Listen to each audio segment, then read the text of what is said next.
네, 반갑습니다. 조코피TV 조현일입니다. 자, 오늘은 클레이 탐슨을 떠난 골든스테이트가 탐슨의 공백을 메울 수 있는 세 가지 방안, 세 명의 선수의 활약을 한번 전망해보는 시간을 갖도록 하겠습니다. 자, 골든스테이트는 이제 클레이 탐슨 없는 시즌을 보내야 됩니다.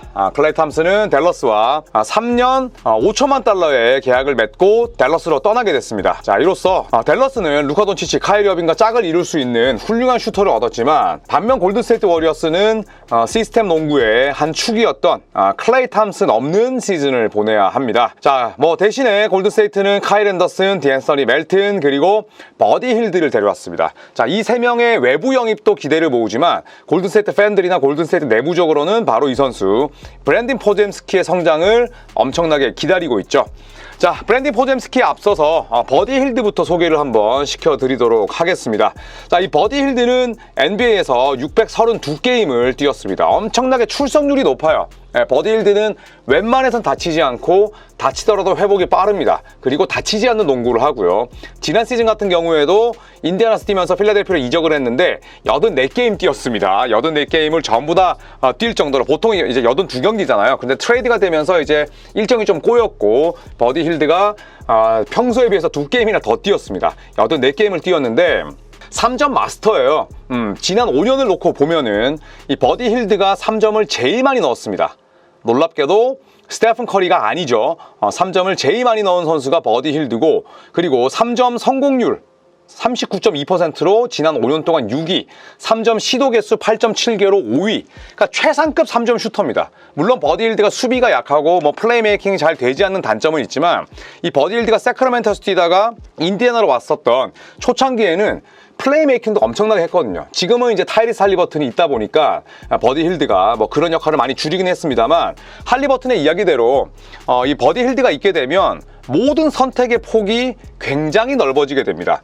그렇기 때문에 할리버튼이 버디 힐드가 떠난 이후에도 버디 힐드가 우리 팀에서 얼마나 중요한 선수였는지를 보여줬고, 또 지난 시즌 같은 경우에 인디애나 페이서스가 평균 120점 이상을 넣었는데, 또 그 중심에 빠르기만 하고 또 그 다음에 달리기에 능한 빅맨만 있어서는 안 되잖아요. 외곽에서 꼬박꼬박 페이스 앤 스페이스를 가져갈 수 있는 그런 이 슈터가 필요한데, 그 역할을 바로 버디 힐드가 해냈습니다.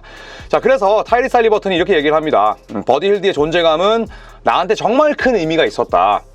분명히 플로우 위에서 달라지는 부분들이 있었다. 자, 이렇게 이야기를 했는데, 바로 이제는 그 효과를 스테픈 커리나 드레먼드 그린이 이 버디 힐드를 통해서 누려야겠죠.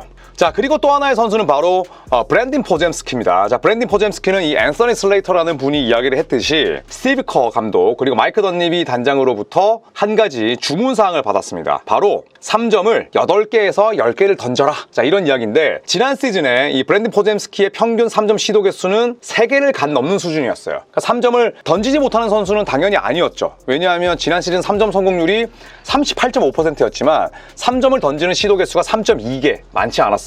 자, 그런데 8개에서 10개까지 높여라. 굉장히 큰 목표가 될 수 있습니다. 자, 하지만 포젬스키는 무슨 얘기를 했냐면, 나는 8개에서 10개를 던질 자신이 있다. 그리고 드리블 핸드오프, 그 다음에 볼 스크린, 캐치 앤 샷, 이런 것들 다 유형이 다른데 나는 아마도 그 정도까지는 올라갈 수 있을 것 같다 라고 이야기를 했습니다. 지난 시즌 리그에서 3점을 8개 이상 던진 선수는 딱 10명밖에 안 됐고요. 9개 이상 던진 선수는 딱 3명이었어요. 바로 스테픈 커리, 클레이 탐슨, 루카 돈치치입니다. 그러니까 9개 이상 던지는 선수는 거의 없어요. 그런데 스티브 커 감독과 마이크 던니비 주니어 단장의 이야기는 8개에서 10개까지 던지지 않아도 되는데, 그 정도 던진다는 마인드로 완전히 너의 게임 플랜을 바꾸라는 주문이에요.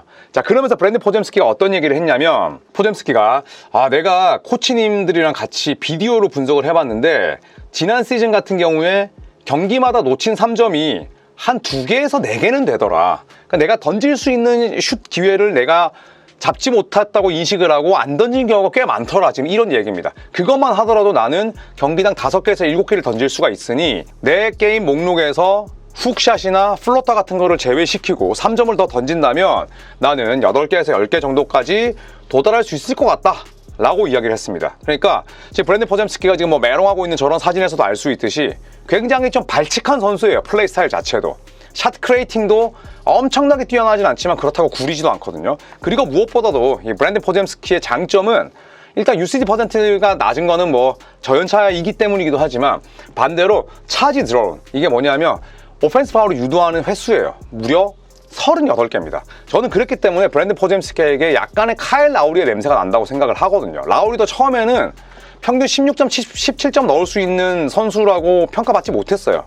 수비형 선수고 약간은 과체중에 시달리는 선수다였는데 결국에는 본인의 게임 플랜에서 점퍼, 미드레인지 게임, 3점을 늘리면서 지금의 라우리가 된 거잖아요. 그리고 원래 수비는 잘했던 선수고.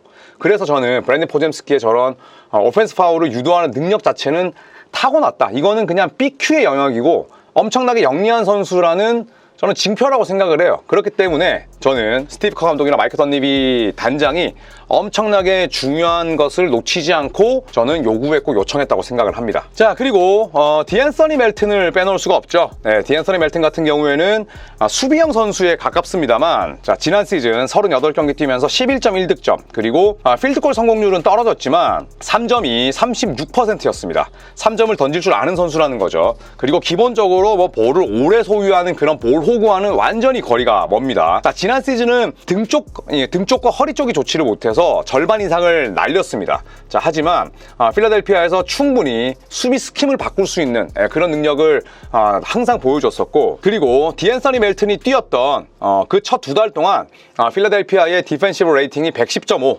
리그 전체 4위였습니다. 그만큼 디앤서니 멜튼이 굉장히 훌륭한 수비를 가지고 있고 팀 디펜스에 지대한 영향을 미칠 수 있다는 거죠.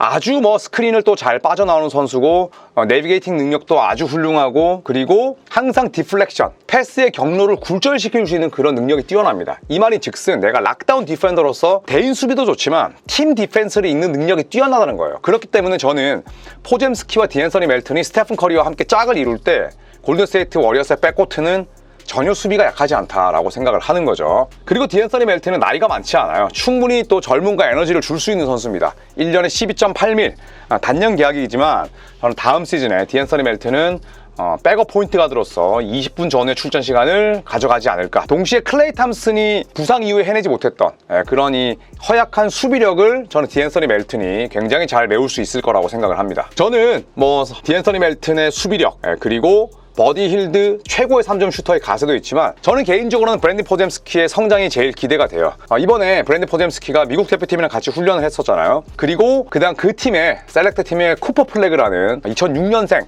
내년 드래프트 1순위가 아주 유력한 이 선수가 있었는데, 기자들이 물어봤어요. 쿠퍼 플래그에게 네가 뛰어보니까 어떤 선수가 제일 좋더냐 이렇게 물어보니까 바로 브랜든 포잼스키의 이름을 이야기를 했습니다.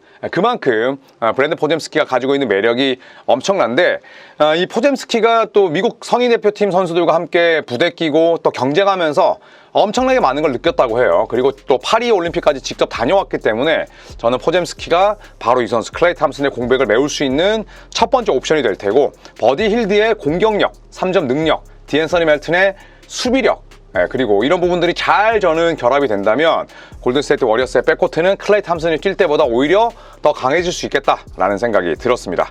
자, 여러분께서는 이 3명 중에 누가 가장 기대가 되시는지 또 댓글로 남겨주시면 재밌게 읽도록 하겠습니다. 고맙습니다.